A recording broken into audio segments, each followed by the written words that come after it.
l'avions rencontré fin mars et ses larmes avaient ému la France entière. Steve Vienne ne trouvait pas de remplaçant pour s'occuper de ses bêtes. Depuis, c'est chose faite. Salut, ça va? Touché par le reportage, David s'est porté candidat et a été retenu. Il veille désormais sur les 200 brebis en l'absence de Steve, un immense soulagement. Elles sont heureuses. Il y a quelqu'un pour s'en occuper, tout va bien.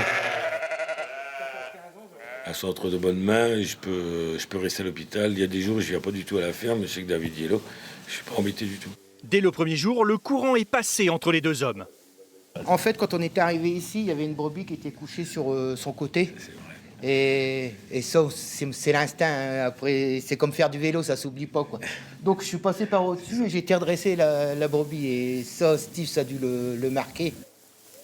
Recruter une personne compétente pour gérer un élevage ovin n'est pas simple, surtout dans ce contexte particulier. C'était un défi pour le groupement d'employeurs qui a permis de trouver ce remplaçant. On signe un contrat de travail, on s'engage, mais on s'engage aussi à respecter la mission, à accompagner l'exploitant agricole qui est souffrant et à surtout gérer l'élevage. Clairement, hein, demain, le salarié n'est pas là, mais qui gère l'élevage.